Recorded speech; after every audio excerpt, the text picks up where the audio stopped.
listos para recibir la palabra que el Señor tiene para cada uno de nosotros hoy? Amén. ¿Saben? El tema sé que va a hablarles a todos.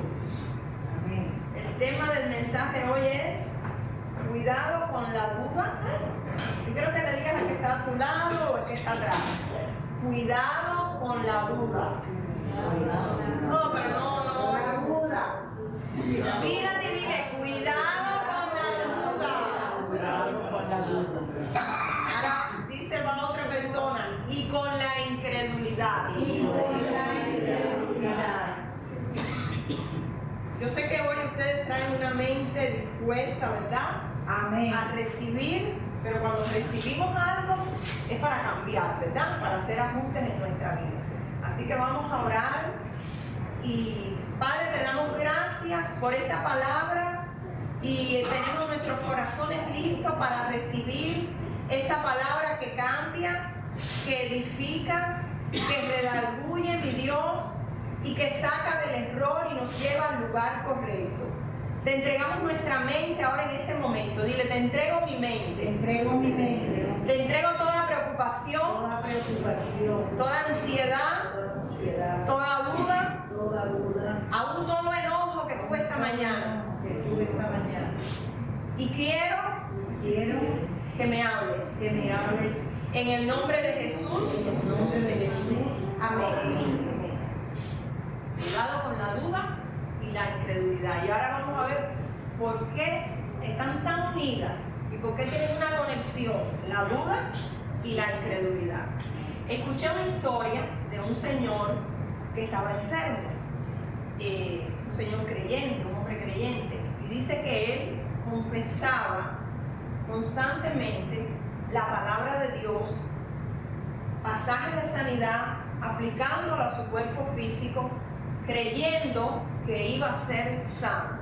Pero dice que mientras se mantenía confesando la palabra, venían intermitentemente a su mente pensamientos de duda, como por ejemplo, no te vas a sanar, acuérdate lo que el médico dijo de esa enfermedad, es incurable, además toda tu familia la ha tenido, acuérdate que algunos se han muerto de ella, mira qué difícil es, ahora estás enfermo, no vas a poder ver a tus nietos. Y ahí empezaba, dice, esos pensamientos intermitentes a bombardear su mente. Y él empezó a desalentarse, como es lógico. Pero ocurrió algo. De repente, Dios abrió sus ojos espirituales. Acuérdense que tenemos ojos físicos que vemos esto, pero hay ojos espirituales. Amén. Que si Dios los abre, vemos lo que se mueve en el mundo espiritual que no alcanzamos a ver con estos ojos. Y dice que Dios abrió sus ojos espirituales para que él pudiera ver que había un demonio cerca de él que venía a atormentarlo con esos pensamientos de duda. Pero en el momento que él confesaba la palabra, o sea, un pasaje de la palabra de sanidad, y lo creía, dice que de su boca salía como una luz en forma de espada que hacía que ese espíritu malo se alejara de él. Amén. Amén. Entonces él entendió con esta visión que Dios le permitió ver que él sí tenía fe. Por eso era que el espíritu maligno lo atacaba con dudas. ¿Para qué? Para arrancarle su fe. Y vamos a ver el punto número 1 que vamos a tratar hoy. Si están escribiendo, pueden escribir en su libreta de notas que el punto número 1 es la duda. ¿Qué es la duda? Bueno, duda es incertidumbre en qué camino voy a tomar. La duda ataca a los creyentes de una fe débil. No es que no tengan fe, sino de una fe débil, ¿verdad? Y es estar ansioso por causa de un estado mental distraído. Cuando uno tiene duda, esos pensamientos negativos te distraen la mente y no puedes enfocarte. Entonces uno empieza a vacilar entre la esperanza y entre el temor. Acuérdense que cuando uno tiene esperanza es que algo bueno va a pasar, que todo se va a resolver, que sí vamos a obtener lo que estamos pidiendo y lo que necesitamos, pero el temor lo trae la duda. me voy a morir, no me voy a sanar, me va a ir mal, esta enfermedad es incurable, ¿verdad? Entonces, la duda, tenemos que estar claros que no es algo que pone Dios en nosotros. Dice la Biblia que Dios ha dado a cada uno, en Romanos 12:3, la misma medida de fe. Digo pues por la gracia que me es dada a cada cual que está entre vosotros, que no tenga más alto concepto de sí que el que debe de tener, sino que piense de sí con cordura, conforme a la medida de fe que Dios repartió a cada uno. O sea, que si Dios me dio a mí un cubo de fe, le dio a cada uno de ustedes. Si somos nacidos de nuevo, ¿verdad? A través del Espíritu Santo, todos tenemos el mismo cubo de fe. Así que el enemigo ataca esa fe cuando esa fe es débil. Cuando esa fe es débil. Entonces, vamos a ver que la duda viene a nosotros para robarnos las bendiciones que Dios tiene para nosotros. Yo quiero que tú digas, la duda, pero no se oye. La duda no viene de Dios. Por lo tanto, no la voy a recibir en mi mente. Vamos a ver en Mateo 14, del 22 al 32, algo que pasó con Jesús y Pedro. Dice, enseguida Jesús hizo a sus discípulos entrar en la barca e ir delante de él a la otra ribera, entre tanto que él despedía a la multitud. O sea, había multiplicado los peces y los panes, le había dado de comer Jesús un momento antes a más de 5,000 personas. Entonces él le dice a los discípulos, cojan la barca, vayan al otro lado, a la otra ribera, a la otra orilla, y yo voy a despedir a la multitud. Dice, despedida a la multitud, subió al monte a orar, y cuando llegó la noche estaba allí solo. Y ya la barca estaba en medio del mar, azotada por las olas, porque el viento era contrario. Mas a la cuarta vigilia de la noche, Jesús vino a ellos sobre el mar, andando sobre el mar. Y los discípulos, viéndole andar sobre el mar, se turbaron, o sea, cogieron miedo, diciendo, un fantasma, y dieron voces de miedo. Pero enseguida Jesús les habló diciendo, tened ánimo, yo soy, no temáis. Entonces le respondió Pedro y dijo, Señor, si eres tú, manda que yo vaya a ti sobre las aguas. Y él le dijo, ven. Y descendiendo Pedro de la barca, andaba sobre las aguas para ir a Jesús. Pedro, al ver el fuerte viento, tuvo miedo y comenzó a hundirse y dio voces diciendo, Señor, sálvame. Al momento Jesús, extendiendo la mano, asió de él y le dijo, hombre de poca fe, ¿por qué dudaste? Fíjense que no le dijo, no tienes fe, sino poca fe, ¿por qué dudaste? Y cuando ellos subieron en la barca, se calmó el viento. Aquí vemos a Pedro, que bajó a caminar sobre las aguas, obedeciendo la voz de Jesús. Pedro hizo algo que nunca antes había hecho, era caminar por el agua. Él vio a Jesús, y acuérdense que Pedro siempre era de ese temperamento impulsivo, como cuando Jesús le dijo, te voy a lavar los pies, dijo, no, a mí no me vas a lavar los pies. Dijo, bueno, no tienes parte en mi reino, sí, lávame los pies, el pelo, todo. Entonces cuando Pedro ve a Jesús que viene caminando, primero creí que era un fantasma, pero cuando él le dijo, no tengas miedo, soy yo, él le dijo, ay, yo quiero caminar. Y Jesús le dijo, ven, y dice que se bajó de la barca y empezó a caminar sobre el agua. Pero ¿qué pasó? Cuando Pedro cometió un error, empezó a mirar la tormenta y el fuerte viento, y le tomó mucho tiempo y se distrajo en eso y empezó a dudar. Imagínense caminar por el agua. Él caminó un tramo por el agua, empezó a dudar, su fe flaqueó y se empezó a hundir. Y ahí empezó a clamar a Jesús, ayúdame, ayúdame que me ahogo. Cuando Jesús lo vio que se empezó a hundir, lo ayudó, pero siguió caminando con él Los dos llegaron a la barca porque no fueron volando ni nada. Siguieron caminando sobre el agua, llegaron a la barca y dice que cuando entraron en la barca, la tormenta se calmó, el viento se calmó.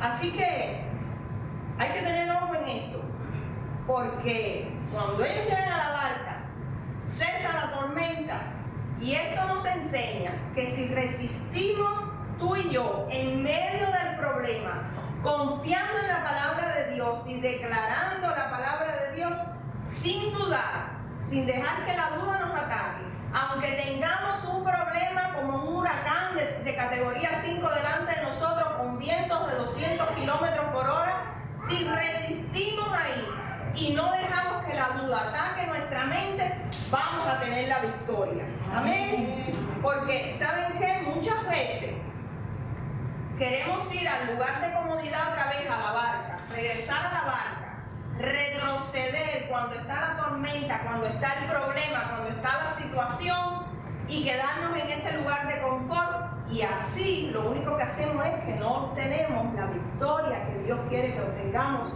en esa situación que estamos viviendo. Amén. Amén. Vamos al punto número 2. No te rindas. Y eso lo vamos a ver en Romanos 4, 18 al 21. Algo le estaba pasando a Abraham. Dice que Abraham, está hablando de aquí de Abraham, el padre de la fe. Él creyó en esperanza contra esperanza para llegar a ser padre de mucha gente, conforme a lo que se había dicho. Así será tu descendencia. Y no se debilitó en fe al considerar su cuerpo que estaba ya como muerto, siendo de casi 100 años, o a la esterilidad de la matriz de Sara. Tampoco dudó por incredulidad de la promesa de Dios, sino que se fortaleció en fe, dando gloria a Dios, plenamente convencido de que era también poderoso para hacer todo lo que había prometido.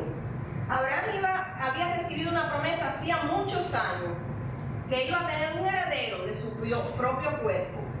Pasaron años y años y todavía no había nacido el hijo de la relación entre Sara y Abraham. Pero dice que él se mantenía firme en fe, creyéndole a Dios. Sara dudó y por lo que pasó algo que no tenía que pasar, ella vio que se demoraba mucho la promesa que Dios había dicho, y le dijo a Abraham: mira, acuérdate con mi criada. Él no quería, pero decidió hacer lo que su esposa dijo, y fue un gran problema, un gran error que todavía lo estamos pagando con el pueblo de Israel y Ismael, que salió de allí, lo sabes, esa desobediencia de Sara. Pero Abraham sí estaba confiado, como dice la palabra, que su cuerpo era como casi muerto. Imagínense un hombre de 100 años, ya no tenía fuerza ni para tener relaciones sexuales. Y Sara, que más o menos casi tenía la misma edad, ya no tenía menstruación, no tenía ovulación, no había nada, pero dice que él se fortaleció en esperanza, y seguro que en medio de esta situación la duda venía a atacar su mente, pero él decidió no oír las cosas negativas que venían a su mente, sino que él en ese momento lo que hacía era que alababa y glorificaba el nombre de Dios. Y muy probable que no estaba solamente hablando del problema y de la situación, pensándolo y hablándolo. ¿Cómo Dios me va a dar un hijo si ya yo no puedo tener relaciones, si ya yo soy un hombre que estoy casi para morirme, que no tengo ni fuerzas ahora a esta edad? No, él glorificaba a Dios, porque sabía la promesa que Dios le había dado. Tu descendencia va a ser como las estrellas del cielo, si la puedes contar, o como la arena del mar. De ti voy a ser una gran nación, y así mismo fue. Amén. Dios hizo una gran nación. De Abraham salieron multitudes, salió todo el pueblo de Israel, pero él glorificaba a Dios, alababa a Dios en medio de esa prueba que él estaba pasando. Y ¿saben qué? Dios se glorificó, y él no permitió en ningún momento que la duda viniera a él.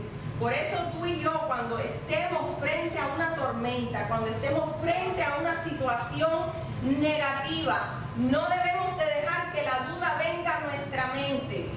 Amén. Amén. Sino fortalecernos en qué? En fe, en esperanza, con la armadura de Dios, como dice en Efesios capítulo 6. Me pongo la armadura de Dios. ¿Cuál es la armadura de Dios? Bueno, una de ellas es el cinto de la verdad. ¿Cuál es la verdad? La palabra de Dios. Declarándola, hablándola, no en tu mente, sino en alta voz. Declarando, tienes una situación de enfermedad, Jesús es mi sanador, porque Él se llevó mi enfermedad en la cruz del Calvario, ¿verdad? Tienes una situación de financiera, Él suple mis necesidades según sus riquezas en gloria. No hay justo desamparado, ni su simiente que mendigue pan. Cada situación que se presenta en nuestra vida, cada tempestad, cada problema, ese huracán que viene y sopla ahí en nuestra barca de la vida, si declaramos la palabra creyéndola, porque a veces la declaramos y después decimos, ay, ojalá Dios me oiga. Eso no es fe, eso es una fe débil. Vamos a tener la victoria, amén. Porque esa victoria ya Jesús la ganó en la cruz. Jesús en la cruz ya ganó todas las batallas de nosotros. Nosotros solo tenemos que apropiarnos de ella, pero para eso tenemos que cambiar nuestra mente, cambiar nuestra manera de pensar, lo que pensamos, lo que hablamos, lo que decimos, cómo actuamos. Todas las bendiciones están puestas para nosotros, porque ya Jesús las ganó. Pero nosotros tenemos que empezar a cambiar para poder recibir esas bendiciones. Así que te digo hoy, no te rindas. Dile que está a tu lado, no te rindas. No te rindas. El punto número 3. Vamos a ver ahora, la incredulidad es desobediencia. Son como un poquito primas hermanas. La incredulidad que lleva a la desobediencia. Primero es la duda y después la incredulidad que lleva. Vamos a ver en Marcos 6, del 1 al 6, dice: Jesús salió de allí y vino a su tierra, o sea, la tierra donde él vivía, y le seguían sus discípulos. Y llegado el día de reposo, comenzó a enseñar en la sinagoga, y muchos oyéndole se admiraban y decían: ¿de dónde éste tiene estas cosas? ¿Y qué sabiduría es esta que le es dada? Y estos milagros que por sus manos son hechos.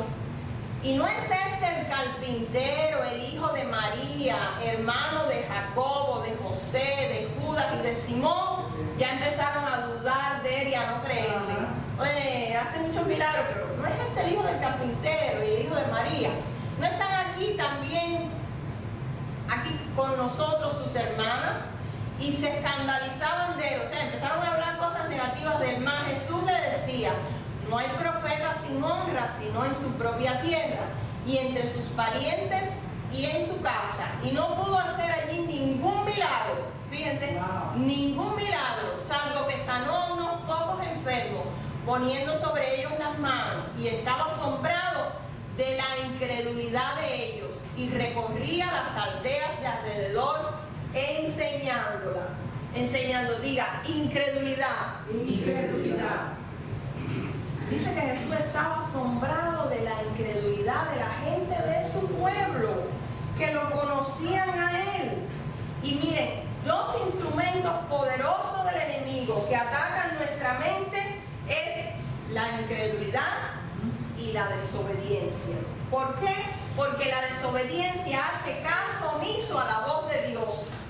Dios nos dice que hagamos algo y nosotros, la incredulidad nos lleva a desobedecer la palabra de Dios y a desobedecer las promesas que Dios tiene para nosotros a través de su palabra. Y miren, hay que tener claro que Satanás está tratando de destruir nuestra fe. Si eres el que pone la duda y pone la incredulidad en nosotros, él quiere destruir nuestra fe. Y la palabra griega que se traduce como incredulidad siempre se traduce como desobediencia, que es apeteisia. La incredulidad encuentra su manifestación práctica en la desobediencia. Así que yo quiero que usted diga: yo no quiero ser incrédulo, ni tampoco desobediente. Y saben que cuando hay incredulidad y desobediencia a la palabra de Dios, nos impide tener la paz que Jesús desea que disfrutemos. Porque ¿saben qué? Él quiere que nosotros entremos en el reposo de nuestras almas. Todo creyente, escuchen bien, todo creyente en Cristo Jesús tiene el privilegio de negarse a sentir duda o incredulidad. Todo creyente en Cristo Jesús tiene el privilegio de negarse a sentir duda, incredulidad o preocupación. ¿Por qué? Porque Dios quiere que entremos en su reposo. Y eso lo dice Hebreos 4:11. Hebreos 4:11. Este pasaje nos revela que jamás podemos entrar en el reposo de Dios y lo perdemos cuando estamos dudando y desobedeciendo, diciendo quiero ir a la barca, quiero estar en el lugar de confort.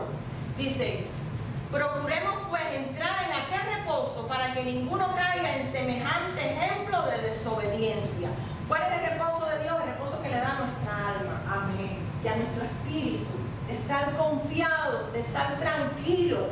¿Ustedes no les ha pasado? Que a mí me ha pasado. Que cuando hay un problema, se levanta un problema, una situación, vamos a decir una tormenta en la vida nuestra. La vida nuestra es como la barca esa que iban los discípulos. Y se levanta un problema.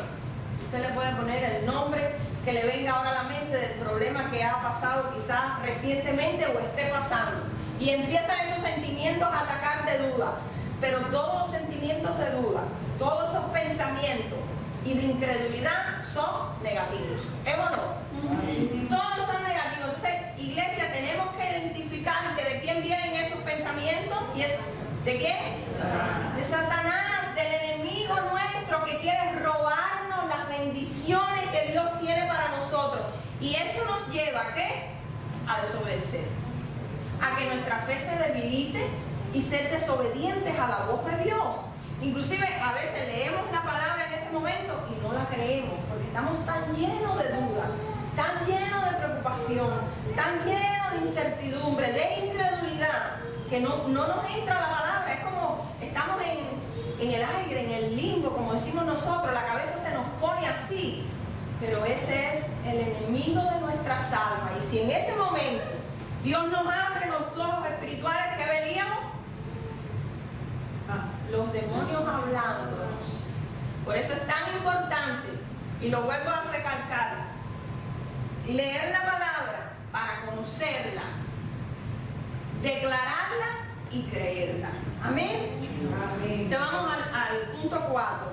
Vive por fe y para fe. Dice Romanos 1:17.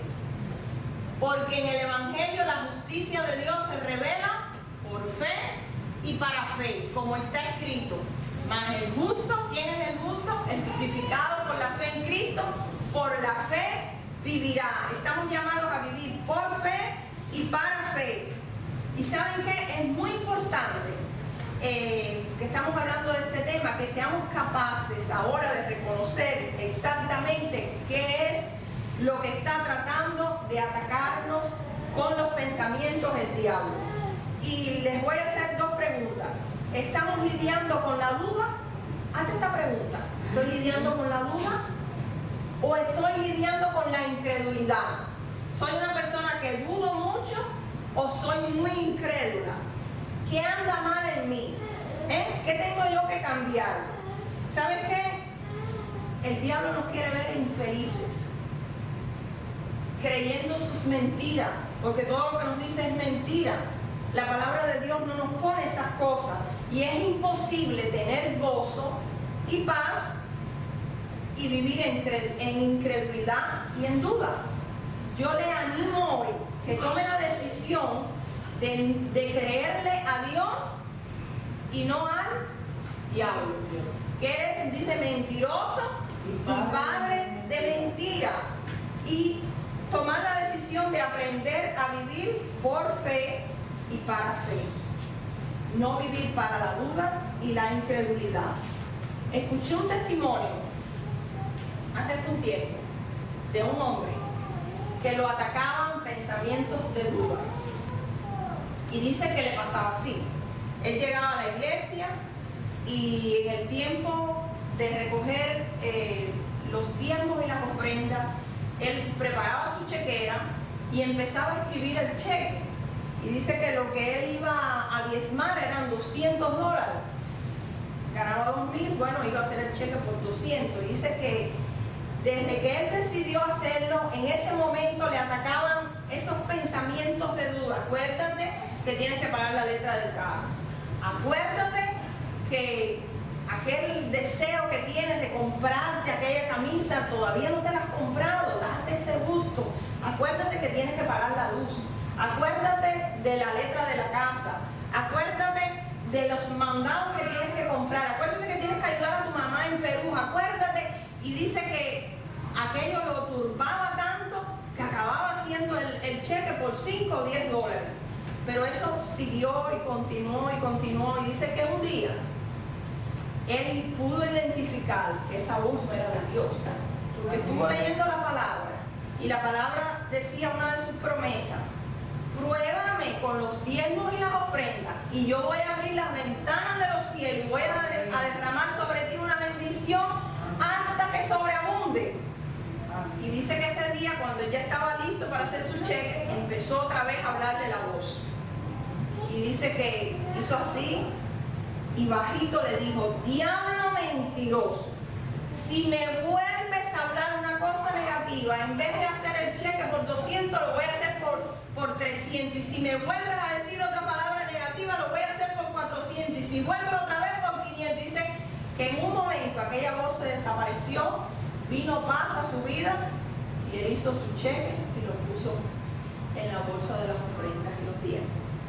Pudo identificar que aquello no venía de Dios, porque quería robarle la bendición que ya Dios tenía en su palabra, plasmada cuando nosotros somos fieles a Dios. Y así mismo pasa en cualquier cosa de nuestra vida. Decimos: voy a servir al Señor, me comprometo el domingo para servir en la puerta, por ejemplo, y empieza, haya un problema. Tu tía le duele la barriga y te llaman por teléfono por la mañana: tu tía le duele la barriga, ay, tengo que correr para allá porque ¿qué tendrá? Y ahora que si le ingresan y si le operan y si tiene un tumor y que no, yo no puedo ir a la iglesia. Todos esos sentimientos negativos vienen del diablo. Más bien usted hace, ora, se lo encomienda al Señor, sirve en su iglesia y sabe cuando llegue después, si está en la casa o al hospital, va a estar mejor. Porque el Señor tiene cuidado de cada uno y Él es nuestro sanador. Y así como eso, muchas otras cosas pone a cada momento el diablo, el enemigo de nuestras almas, duda y incredulidad en nuestra mente. Acuérdense que miren, la mente nuestra, ténganlo claro, es el campo de batalla del enemigo, de Satanás.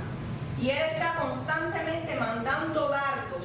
A veces ustedes ven una persona que le suena el teléfono y ya se pone nerviosa porque ve que es el hijo o que es el esposo. Ay, ¿qué le habrá pasado? Tengo un accidente. Eso yo lo he visto. Ay, qué mala noticia me van a dar. ¿Por qué tenemos que pensar siempre en lo malo? Porque dejamos que ese pensamiento, el enemigo nos conoce y él tiene su ejército para soltar dardos. Están despidiendo a la gente en el trabajo. Ay, ahora me van a despedir a mí. Seguro que el jefe te llama para hablar contigo en la oficina. Ay, es que me va a despedir y es que te iba a dar un aumento, fíjate. Pero como escuchamos siempre lo negativo, la duda, la incredulidad, tenemos que aprender a cambiar y a decidir: no voy a pensar en lo negativo, no voy a dejar que la duda venga a mí, no voy a dejar que la incredulidad venga a mi vida, porque no quiero ser desobediente. Y eso nosotros dar el paso de decir: no quiero vivir así. En Santiago 1 del 7 al 8, ahí nos habla la palabra, que dice: no piense pues quien tal haga que recibirá cosa alguna del Señor. El hombre de doble ánimo es inconstante en todos sus caminos. Usted no es una persona a veces que está enferma y uno ora por ella. Yo sé que aquí quizás no pasa. Amén. Y al otro día vuelve con la misma: ay, ora por mí, estoy muy mal. No cree la palabra. Se vuelve el pollito. No cree la palabra, por tanto entra en desobediencia. ¿Por qué? Porque deja que la mente, que es como, le voy a poner un ejemplo, una pista de aviones en el aeropuerto. Hay una torre de control y hay una persona en esa torre.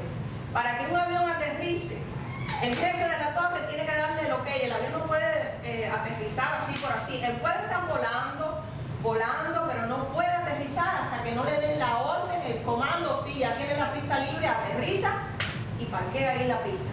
Así es nuestra mente. Satanás tiene su ejército, los demonios, volando sobre nuestra cabeza, que quieren, nos dicen, nos tiran, pero nosotros tenemos que decidir si vamos a dejar que aterricen esos pensamientos y parqueen ahí en nuestra mente y hagan parte de nosotros, o si nosotros lo vamos a contrarrestar y a sacar de nuestra mente con la palabra de Dios. Acuérdense que hay un poder cuando nosotros hablamos, declaramos, pero la creemos de verdad. No importa la situación que esté viviendo mi hermano, mi hermana, decídese: no voy a dudar, no voy a ser incrédulo, me voy a resistir a los pensamientos negativos. Háblele a Dios en voz alta, busque la palabra, confiésela, créela. ¿Y sabes qué? El Señor quiere que usted entre en su reposo, aún en la mayor tormenta que estemos pasando, porque a todos nos vienen tormentas y a todos nos van a venir, pero que Él quiere que entremos en su reposo, que confiamos en Él, que no estemos desesperados, que no estemos ansiosos, comiéndonos las uñas, tomando pastillas porque no podemos dormir. No, y hablando de dormir, si es por la noche, es cuando más atacan esos sentimientos. ¿Es o no? Anoche me desvelé, no pude dormir en toda la noche. Le dice un compañero de trabajo a otro: ¿y por qué? Pensando en el problema. Entonces en la mente nosotros hacemos un edificio, lo tumbamos, lo volvemos a construir, ¿verdad? Del problema. En vez de levantarnos y empezar a pedir al Señor que nos libre de esos malos pensamientos y declarar la palabra de Dios para poder entrar en su reposo. Gloria a Dios. Yo quiero pedirte que te pongas en pie. Que Aneli me ayude aquí con el piano. Porque saben, iglesia, Dios tiene una vida maravillosa para cada uno de nosotros. Amén. Él tiene cosas muy buenas. Amén. Tiene bendiciones muy grandes. Tiene prosperidad, tiene crecimiento para nuestras vidas, tiene cosas buenas para nuestra familia, tiene muchas cosas buenas para nuestra iglesia, porque somos sus hijos. Amén. Pero tenemos que tomar una decisión de destruir todo argumento. Argumento es ese pensamiento negativo que viene a nuestra mente. Y si llevarlo cautivo, llevarlo preso a la obediencia de Jesús. Por ejemplo, están despidiendo a la gente en el trabajo, a ti te van a despedir. No, Señor, yo confío en ti y que si tú cierras esta puerta en este empleo, otro mejor me vas a abrir. Porque tú eres muy proveedor. Dice tu palabra que no hay justo desamparado. Por eso es tan importante, iglesia, conocer la palabra, leer cada semana, cada día, un pasaje de la palabra, memorizar los pasajes que nos abran a nuestro corazón, porque esa es la espada que tenemos, que es la palabra de Dios. Yo les exhorto hoy, cierren los ojos, que decidan pensar en lo que es bueno, en lo que es agradable, en lo que es perfecto, en lo que tiene buen nombre, en lo que es digno de alabanza.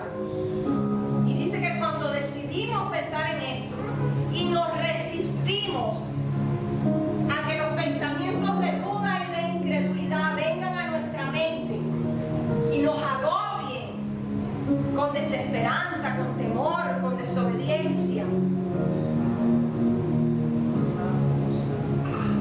Dios nos va a fortalecer cada día más a través de su Espíritu Santo. Nuestra fe va a ser más fuerte cada día más, porque todos tenemos una misma medida de fe. Y dice que la paz de Dios va a estar en nosotros. Y ahora yo quiero pedirte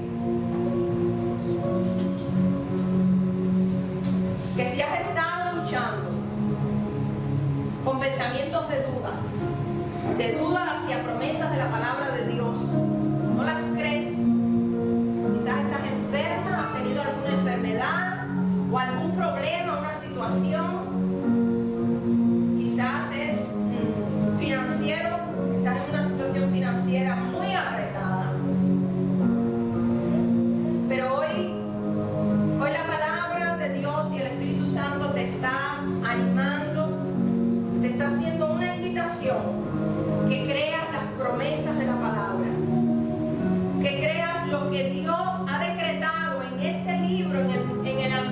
en el Nuevo Testamento.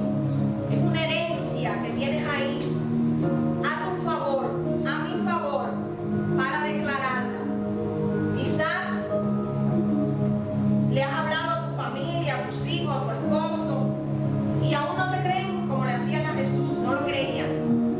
Y piensan, ellos han pensado, esos sentimientos han venido a ti, esos pensamientos. Ellos nunca van a ser salvados, ellos nunca van a venir conmigo a una iglesia. Has dudado de lo que dice la palabra. Cree en el Señor Jesucristo y serás salvo tú y tu casa. No importa el tiempo que haya que esperar, Dios quiere tratar primero con cada uno de nosotros, que cambiemos esas cosas que tenemos que cambiar, que entreguemos esas ideas negativas, esas dudas, esas incredulidades. Quizás estamos batallando con darle al Señor lo que es del Señor, porque yo también he estado en muchas de esas circunstancias otras veces, hasta que decidí un día, Señor, te voy a creer. Dice que cuando yo traigo a ti lo que es tuyo, tú me vas a dar una medida que va a sobreabundar y que otras personas van a ver y van a decir que yo soy tierra bendecida. Yo te voy a creer. Yo quiero creer. Yo quiero creer que tú eres mi sanador. Que no importa si me duele el dedo, si me duele la oreja, si tengo dolor en la ciática, si tengo una enfermedad que el médico dijo no hay remedio para ti. Ahora está de moda la diálisis, el trasplante de corazón, pero Dios es el Dios que sana, porque ya Él sanó mi enfermedad y tu enfermedad en la cruz hace más de 2000 años.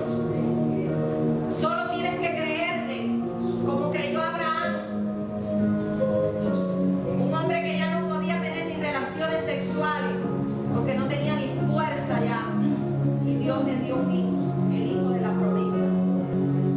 Hoy el Espíritu Santo te está retando, iglesia.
bendigo esta congregación.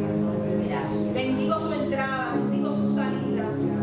Bendigo todo lo que ellos toquen. Todo lo que nosotros toquemos va a prosperar.